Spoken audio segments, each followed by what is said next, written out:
രോഗികളും ഹോസ്പിറ്റലിൽ വന്നിട്ട് ഡോക്ടറെ എനിക്ക് നല്ല മുടി കൊഴിച്ചിലാണ്, എൻ്റെ മുടി തലയിലുള്ളതിനെക്കാട്ടിലും നിലത്തും കിച്ചണിലും ഭക്ഷണത്തിലൊക്കെയാണ്, കണ്ടിട്ട് പോലും സഹിക്കാൻ പറ്റുന്നില്ല ഡോക്ടറെ, അല്ലെങ്കിൽ മുടി കൊഴിച്ചിൽ കൂടുതലായിട്ട് അവർക്ക് കഷണ്ടി പോലെ വരിക, അതേപോലെ തന്നെ എവിടുന്ന് മുടി സ്പ്ലിറ്റായി പോകുക, അങ്ങനെ പല കാരണങ്ങളാണ് പറഞ്ഞു വരാറുള്ളത്. പക്ഷെ എന്തൊക്കെ അവർ ട്രൈ ചെയ്തിട്ടും പല വീഡിയോസ് കണ്ട് ഹോം റെമഡീസും അതേപോലെ തന്നെ പല കാരണങ്ങൾ ചെയ്തിട്ട് നോക്കിയിട്ടും അല്ലെങ്കിൽ കാച്ചിയ വെളിച്ചെണ്ണ ഉപയോഗിച്ചിട്ട് അല്ലെങ്കിൽ പലതരത്തിലുള്ള എണ്ണ ഉപയോഗിച്ചിട്ട് ഒക്കെ ചെയ്ത് നോക്കിയിട്ടും യാതൊരു കുറവും ഇല്ല ഡോക്ടറെ, എന്താ ഇനി ഞാൻ ചെയ്യേണ്ടത് എന്ന് പറഞ്ഞ് വളരെ ഡിപ്രസ്ഡ് ആയിട്ട് വരുന്ന ആൾക്കാരെ കണ്ടിട്ടുണ്ട്. കാരണം നമുക്കറിയാം നമ്മുടെ മുഖത്ത് എന്തെങ്കിലും പറ്റിയാലോ അല്ലെങ്കിൽ മുടിക്ക് എന്തെങ്കിലുമൊക്കെ പറ്റിക്കഴിയുമ്പോൾ തന്നെ നമ്മൾ വളരെയധികം നമ്മുടെ കോൺഫിഡൻസിനെ ബാധിക്കുന്ന ഒന്നാണ് അല്ലേ. സോ അത് തന്നെ നമുക്ക് ഒരാളെ ഫേസ് ചെയ്യാനും ഒരാളെ എന്തിനും നമ്മളെ പുറകോട്ടേക്ക് തള്ളി നീക്കുന്ന ഒന്നാണ് അല്ലേ. സോ അങ്ങനത്തെ ആൾക്കാർക്ക് വേണ്ടിയിട്ടാണ് ഈ വീഡിയോ ചെയ്യുന്നത്. ഞാൻ നിങ്ങളുടെ doctor Princy Khadeeja Fathima, senior consultant, doctor Basil Somy hospital, Pandikkad.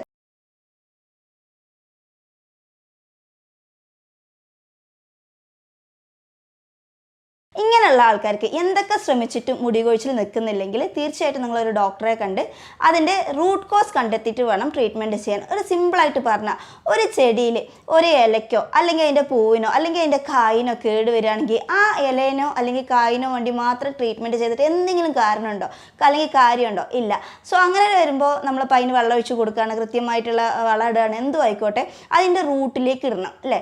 അതേപോലെ തന്നെയാണ് നമ്മുടെ ഹെയർ ഫോളിൻ്റെ കാര്യത്തിലും ഈ കാര്യങ്ങൾക്കൊക്കെ ഇത്രയൊക്കെ ചെയ്തിട്ട് നിങ്ങൾക്ക് അതിലൊരു റിസൾട്ട് കിട്ടുന്നില്ലെങ്കിൽ തീർച്ചയായിട്ടും നിങ്ങൾ അതിൻ്റെ റൂട്ട് കോസ് കണ്ടെത്തിയിട്ട് വേണം ട്രീറ്റ് ചെയ്യാൻ.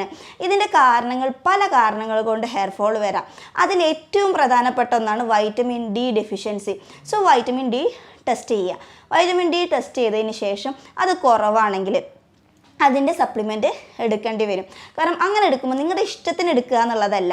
ഓക്കെ. സോ ഒരു ഡോക്ടറെ കൺസൾട്ട് ചെയ്ത് നിങ്ങളുടെ ശരീരത്തിന് എത്ര അളവ് അല്ലെങ്കിൽ എത്ര ഡോസേജിൽ വൈറ്റമിൻ ഡി ആവശ്യമാണ് എന്നുള്ളത് നോക്കി കൃത്യമായ ഒരു കറക്റ്റായിട്ടുള്ള നിശ്ചിത അല്ലെങ്കിൽ ഡോക്ടർ പറഞ്ഞ ടൈം ഡ്യൂറേഷന് അല്ലെങ്കിൽ ഡോക്ടർ പറഞ്ഞ ഡോസിൽ കൃത്യമായിട്ട് വൈറ്റമിൻ ഡി സപ്ലിമെൻറ്റ് ചെയ്യുക.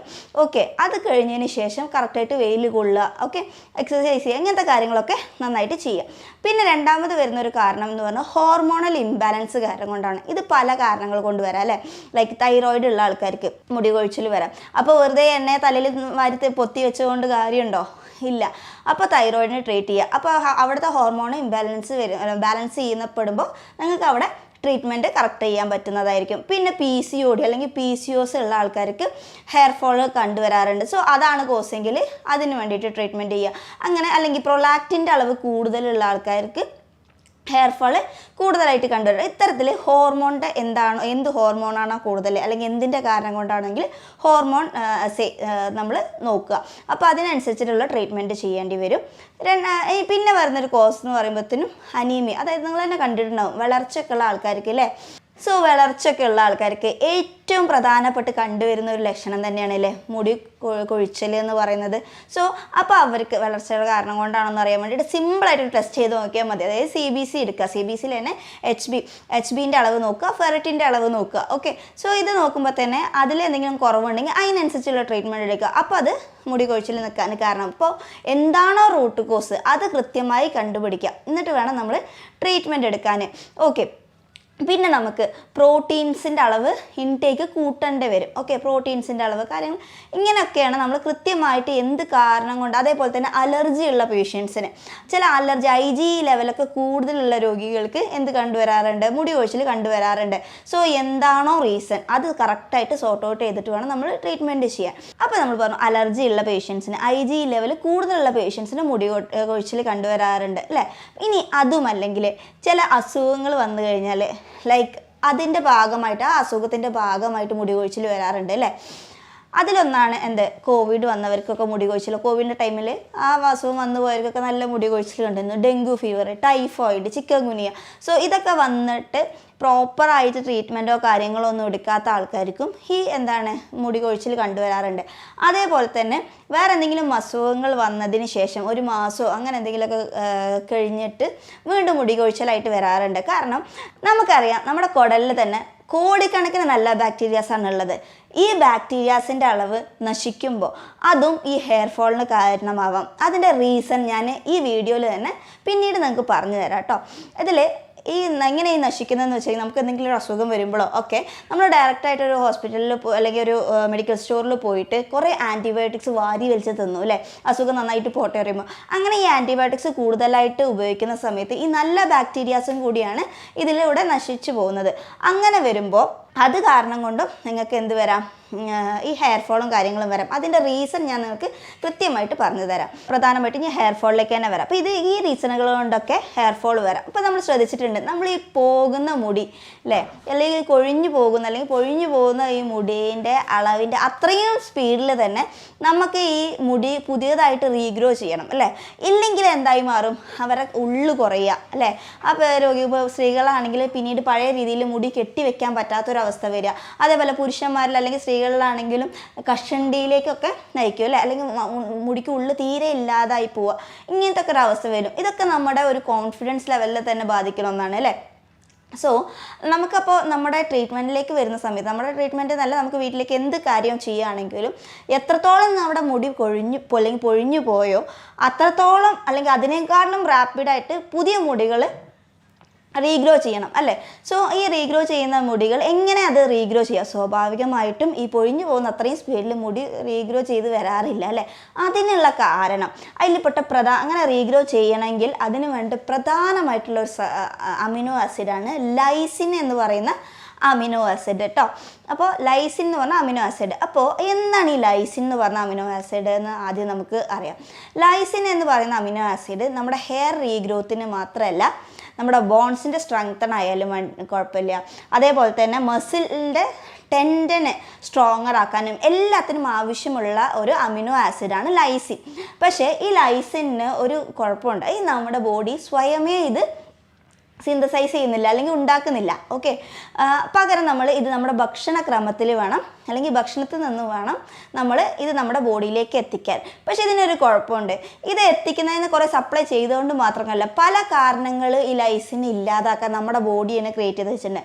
അത്തരത്തിലുള്ള സാഹചര്യങ്ങൾ വന്നാൽ ഈ ലൈസിൻ്റെ അബ്സോർപ്ഷൻ നടക്കാതെ വരും.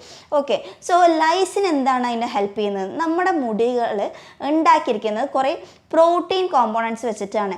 ഈ പ്രോട്ടീനിന് ബിൽഡ് ചെയ്യണമെങ്കിൽ ഈ ലൈസിൻ എന്ന് പറയുന്ന ഈ അമിനോ ആസിഡ് നമ്മുടെ ശരീരത്തിന് ആവശ്യമാണ്. ഓക്കെ, അപ്പം നമുക്ക് ഈ ലൈസിൻ എന്ന് പറഞ്ഞാൽ നമ്മൾ പറഞ്ഞു ഫുഡിൽ നിന്നാണ് നമുക്ക് ഈ ലൈസിന് നമ്മുടെ ബോഡിയിലേക്ക് കിട്ടുന്നത്, അല്ലാതെ ബോഡി സിന്തസൈസ് ചെയ്യുന്നില്ല.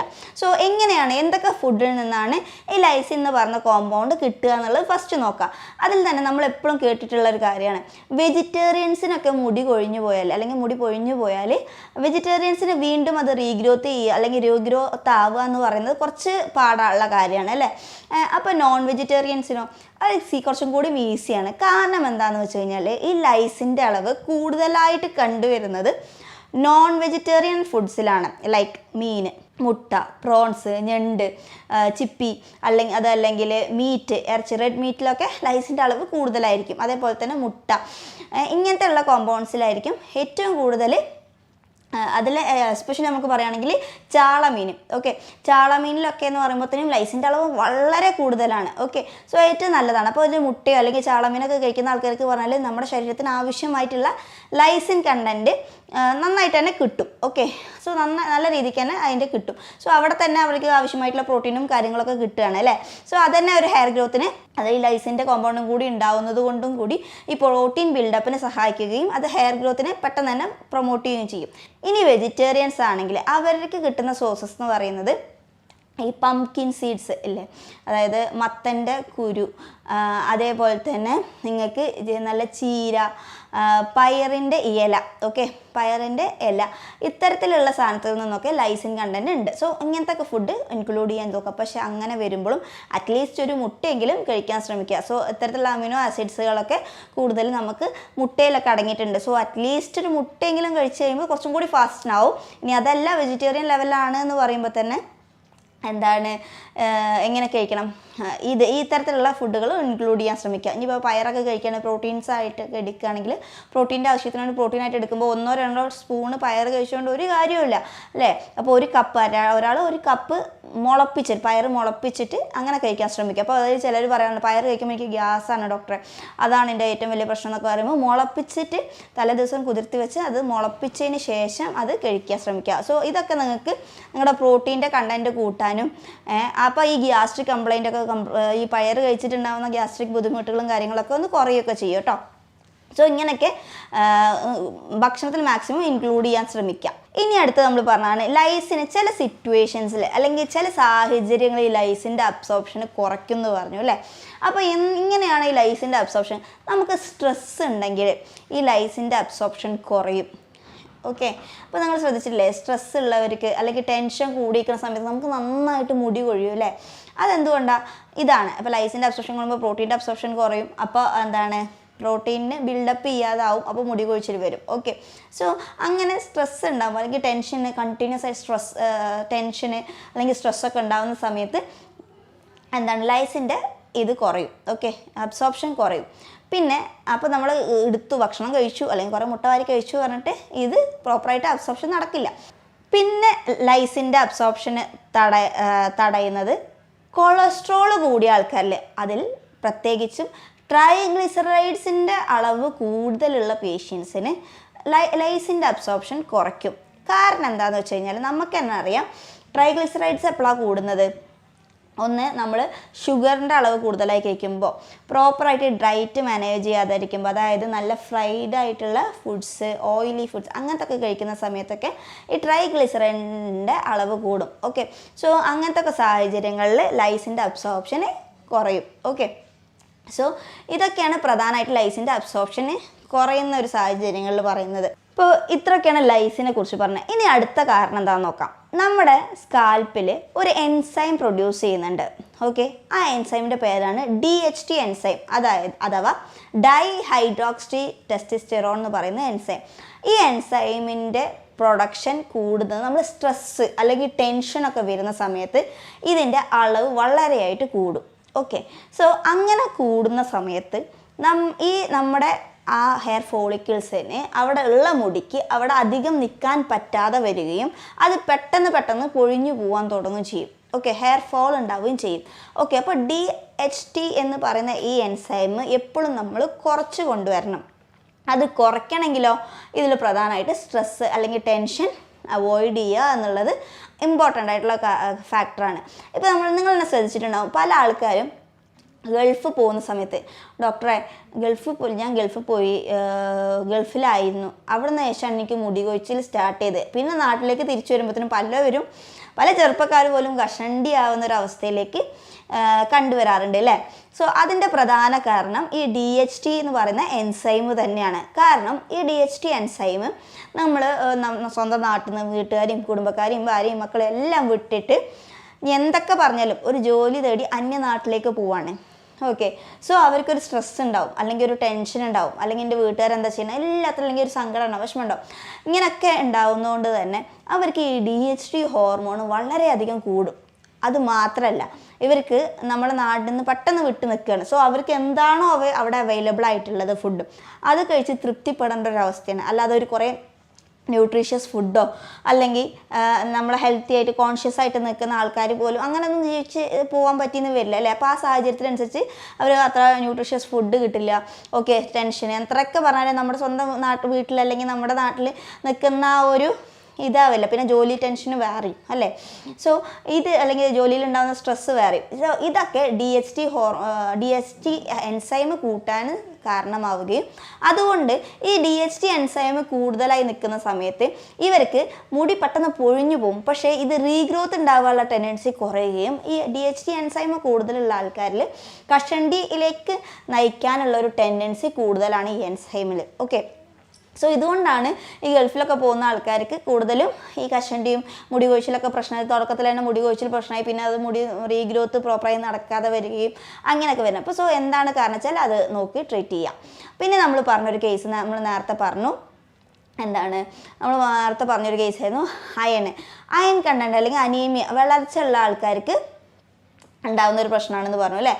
അയൺ കണ്ടൻറ്റ് കുറയുക. ഈ അയൺ നമ്മുടെ ബോഡിയിലേക്ക് ആവശ്യത്തിന് സപ്ലൈ ചെയ്യുന്ന സമയത്ത് അല്ലെങ്കിൽ അയൺ നമ്മുടെ ബോഡിയിൽ ഉണ്ടെങ്കിൽ അത് നമ്മുടെ ഹീമോഗ്ലോബിൻ്റെ അളവ് കൂട്ടാൻ സഹായിക്കും.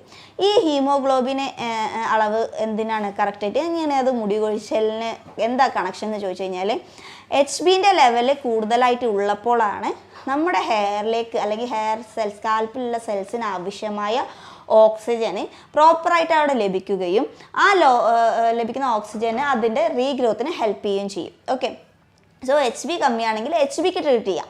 ഓക്കെ, അല്ലാതെ മുടി കൊഴിച്ചിലല്ല. HB കമ്മിയാണെങ്കിൽ HBൻ്റെ റിലേറ്റഡ് ആയിട്ട് ട്രീറ്റ് ചെയ്യുമ്പോൾ നമ്മുടെ ആ മുടി കൊഴിച്ചിലും റെഡി ആയിട്ട് വരും. ഓക്കെ, അപ്പോൾ നമ്മൾ പറഞ്ഞു അയൺ കണ്ടൻറ്റ് നമ്മുടെ ശരീരത്തിൽ പ്രോപ്പറായിട്ട് ഉണ്ടെങ്കിൽ മാത്രമേ എന്ത് സംഭവിക്കുള്ളൂ, അവിടെ HB ലെവൽ കൂടുകയുള്ളൂ അല്ലേ.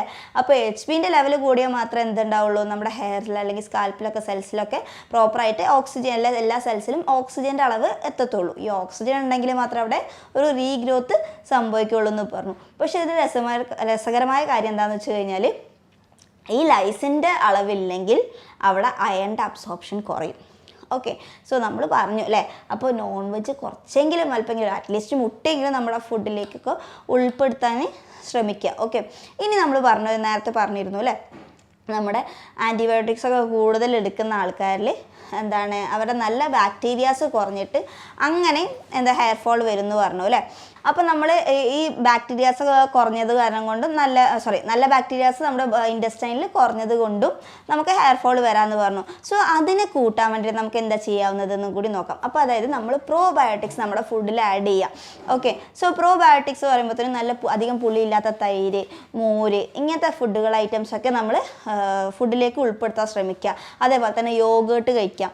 ഓക്കെ, ഇങ്ങനത്തെ ഒക്കെ കാര്യങ്ങൾ നമ്മൾ മാക്സിമം നമ്മുടെ ഫുഡിലേക്ക് ഉൾപ്പെടുത്തുമ്പോൾ ഈ നല്ല ബാക്ടീരിയാസ് ഡെവലപ്പ് ആവും. ഓക്കെ, സോ അതാണ് റീസണെങ്കിൽ അപ്പോൾ നിങ്ങളുടെ ഹെയർ ഫോള് കാര്യങ്ങളൊക്കെ കുറയാൻ സാധ്യതയുണ്ട്. അതുമല്ലെങ്കിൽ സിങ്കിൻ്റെ കണ്ടൻറ്റ് കുറയുന്ന സമയത്ത് ഇത് നിങ്ങളുടെ ഹെയർ ഫോളിന് കാരണമാവും. അപ്പോൾ പ്രോപ്പറായിട്ട് സിങ്ക് കണ്ടൻറ്റുള്ള ഫുഡ്സുകൾ കാര്യങ്ങളൊക്കെ നമ്മുടെ ഭക്ഷണത്തിൽ ഉൾപ്പെടുത്താൻ ശ്രമിക്കുക. അതായത് നമ്മൾ നേരത്തെ പറഞ്ഞ ഈ ലൈസിൻ്റെ കൂട്ടാൻ വേണ്ടിയിട്ട് ഉപയോഗിക്കുന്ന അതേ ഭക്ഷണങ്ങളൊക്കെ തന്നെ അതിൽ സിങ്കിൻ്റെ കണ്ടൻറ്റും ഉണ്ട്. സോ അതുകൊണ്ട് അങ്ങനെ നിങ്ങൾക്ക് കഴിക്കും. അതായത് നമ്മുടെ ചിപ്പി, പ്രോൺസ്, ക്രാബ്സ്, ഇറച്ചി അല്ലെങ്കിൽ മുട്ട, ഇതിലെല്ലാം സിങ്കിൻ്റെ കണ്ടൻറ്റ് ഉണ്ട്. പിന്നെ ഇതിന് പുറമെ വൈറ്റമിൻ സി കൂടി റെഗുലറായിട്ട് നിങ്ങളുടെ ഫുഡിൽ ഉൾപ്പെടുത്താൻ ശ്രമിക്കുക. അതായത് നെല്ലിക്ക, ഓക്കെ, അത് ഉള്ളിലേക്കും പുറത്തേക്കും അപ്ലൈ ചെയ്യുന്നത് നല്ലതാണ്. ഓക്കെ, അപ്പോൾ ഇപ്പോൾ ഒരു നെല്ലിക്ക മാസ്ക് ഒക്കെ നിങ്ങളുടെ തലയിൽ അപ്ലൈ ചെയ്യാം. അതേപോലെ തന്നെ നെല്ലിക്ക റെഗുലറായിട്ട് കഴിക്കുമ്പോൾ ഇത് വൈറ്റമിൻ സി കൂടാൻ വളരെ ഹെൽപ്ഫുള്ളും. പക്ഷേ ഇതിൽ വിനീഗറിൽ ഇട്ട് വെച്ച ഫോമിൽ കഴിക്കരുത്. പകരം നിങ്ങൾക്ക് നെല്ലിക്ക ഉപ്പിലിട്ട് കഴിക്കാം. ഇനി അതല്ല വേറെ ജ്യൂസ് അടിച്ച് കുടിക്കാം. അതിൽ കുറച്ച് ഇഞ്ചിയോ ഉപ്പോ അങ്ങനെ എന്തെങ്കിലുമൊക്കെ ഇട്ടിട്ട് അങ്ങനെ കഴിക്കാം. ഓക്കെ, പിന്നെ അതല്ലെങ്കിൽ നേരിട്ട് അല്ലാതെ കഴിക്കാൻ ഇഷ്ടമുള്ളവർക്ക് അങ്ങനെ കഴിക്കാം. സോ ഏത് ഫോമിലായാലും കുഴപ്പമില്ല, അങ്ങനെ നെല്ലിക്കൊക്കെ കഴിക്കാം. അത് വൈറ്റമിൻ സി റിച്ച് ആയിട്ടുള്ളതുകൊണ്ട് അത് നിങ്ങളുടെ ഹെയർ ഗ്രോത്തിനെ പ്രൊമോട്ട് ചെയ്യും. ഓക്കെ, അതേപോലെ തന്നെ ഇമ്മ്യൂണിറ്റി കൂട്ടാനും എല്ലാത്തിനും ഹെൽപ്പ് ചെയ്യും. ഓക്കെ, സോ ഇത്തരത്തിലുള്ള ഫുഡുകൾ കാര്യങ്ങളൊക്കെ വളരെയധികം ശ്രദ്ധിക്കുക. ഇനി എല്ലാവർക്കും കേൾക്കേണ്ടതും അറിയേണ്ടത് എന്തെങ്കിലും ഒരു ടിപ്സ് അല്ലെങ്കിൽ എന്തെങ്കിലും ഒരു ഹോം റെമഡീസ് ആയിട്ട് ആയിരിക്കുമല്ലോ. സോ അങ്ങനെയെന്ന് പറയുമ്പോൾ അതിൽ ഏറ്റവും 1-2 ഞാൻ പറഞ്ഞുതരാം. പലരും പലതും ട്രൈ ചെയ്തിട്ടുണ്ടാവും. ചിലപ്പോൾ നിങ്ങൾ ട്രൈ ചെയ്തത് ഇപ്പോൾ പറയുന്നതിനേക്കാട്ടിലും നന്നായിട്ടുള്ളത് നിങ്ങൾ ട്രൈ ചെയ്തിട്ടുണ്ടാവും. സോ അത് എന്താണെന്നുള്ളത് കമൻസിലൂടെ അറിയിക്കുക. ഞാൻ എൻ്റെ ഒരു ഹോം റെമഡീസ് ഞാൻ പറഞ്ഞുതരാം.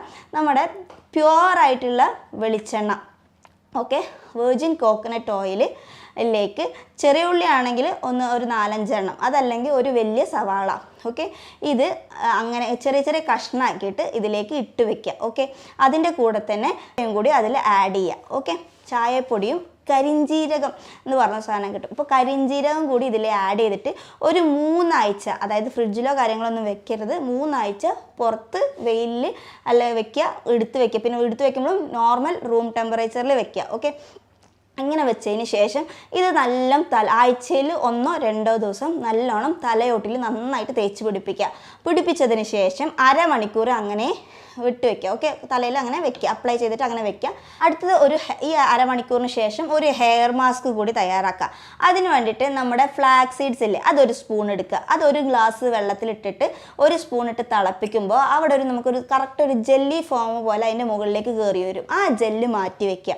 അതിലേക്ക് ഒരു മുട്ട, പിന്നെ ഗ്രാമ്പൂവിൻ്റെ പൊടി, അതേപോലെ തന്നെ കാപ്പിപ്പൊടി, അതേപോലെ തന്നെ നമുക്ക് ലഭിക്കുകയാണെങ്കിൽ കരിവേപ്പിലാണെങ്കിൽ കരിവേപ്പില ആഡ് ചെയ്യാം, അല്ലെങ്കിൽ നീമിൻ്റെ ഇല, ആര്യവേപ്പിലാണെങ്കിൽ ആര്യവേപ്പില ആഡ് ചെയ്യാം. ഓക്കെ, ആഡ് ചെയ്തിട്ട് ഇതൊരു പേസ്റ്റ് രൂപേണ ആക്കിയിട്ട് അതിലേക്ക് വൈറ്റമിൻ ഇ ഉണ്ടെങ്കിൽ അതും കൂടി ആഡ് ചെയ്യാം, ഇല്ലെങ്കിലും കുഴപ്പമൊന്നുമില്ല. ഓക്കെ, സോ ഇത്രയും ഇട്ടിട്ട് ഒരു പേസ്റ്റ് പോലെ ആക്കിയിട്ട് ഹെയറിൽ നന്നായിട്ട് തേച്ച് പിടിപ്പിക്കുക. ഓക്കെ, ഹെയറിൽ നന്നായി തേച്ച് പിടിപ്പിച്ചതിന് ശേഷം അത് ഉണങ്ങി കഴിയുമ്പോൾ ഹെയർ വാഷ് ചെയ്യുക. ഹെയർ വാഷ് ചെയ്യുന്നത് ഷാമ്പൂലല്ലാതെ, അതായത് കെമിക്കൽ യൂസ് ചെയ്ത ഷാമ്പൂസ് അല്ലെങ്കിൽ സോപ്പുകൾ ഉപയോഗിക്കാതെ നാച്ചുറലായിട്ട് എന്തെങ്കിലും ഷാമ്പൂ ഉണ്ടെങ്കിൽ അതിൽ വെച്ചിട്ട് ഉപയോഗിക്കുമ്പോൾ തന്നെ ആ ഒരു ഹെയറിൻ്റെ, നമ്മുടെ നാച്ചുറലായിട്ടുള്ള ഹെയറിൻ്റെ ഒരു ടെക്സ്ചറും എല്ലാം നമുക്ക് മെയിൻറ്റെയിൻ ആവുകയും ഭയങ്കര സോഫ്റ്റും അതേപോലെ തന്നെ നല്ല ഷൈനിങ് ആയിട്ടുള്ള ഒരു ഹെയർ തന്നെ നമുക്ക് കിട്ടുന്നു. അത് ആ ഒരു ഡിഫറൻസ് നിങ്ങൾക്ക് ഒരു 1 മന്ത് യൂസ് ചെയ്തിട്ട് ആ ഒരു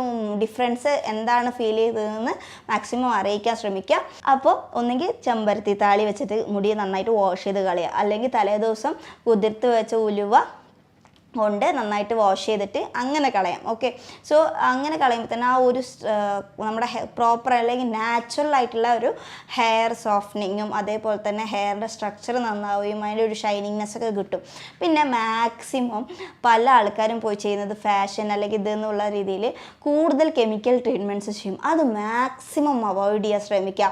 ഓക്കെ, ചിലവർ ഓക്കെ നമ്മൾ ഒരിഷ്ടത്തിനായിരിക്കും അവർ ഒരു വട്ടം കളർ ചെയ്യും, പക്ഷേ ഈ കളർ ചെയ്ത് തന്നെ ചേഞ്ച് ചെയ്യാൻ വേണ്ടിയിട്ട് വീണ്ടും ബ്ലീച്ച് ചെയ്തിട്ട് വീണ്ടും കളർ ചെയ്യും. സോ അത്രയും കെമിക്കൽ ഇതാകുമ്പോൾ നമ്മുടെ ആ നാച്ചുറൽ ഹെയറിൻ്റെ സ്ട്രക്ചറൊക്കെ പോവുകയും ഇത് ഒരു കാരണമായിട്ട് വരാണ്ട് കൂടുതൽ കെമിക്കൽ ട്രീറ്റ്മെൻറ്റ്സ് ഒക്കെ എടുത്തിട്ടുണ്ട്. സോ ഇതൊക്കെ അവോയ്ഡ് ചെയ്തിട്ട് ഇത്രയും കാര്യങ്ങൾ ചെയ്ത് നോക്കുക.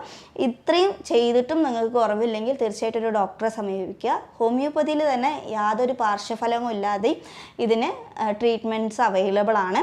ഇതിൽ കൂടുതൽ കൺസൾട്ടേഷനോ അല്ലെങ്കിൽ കൂടുതൽ ഡൗട്ട്സോ ഉണ്ടെങ്കിൽ താഴെ കൊടുത്തിരിക്കുന്ന നമ്പറിൽ കോൺടാക്റ്റ് ചെയ്യുക. മറ്റൊരു ടോപ്പിക്കുമായി വീണ്ടും കാണുന്നവരെ താങ്ക് യു.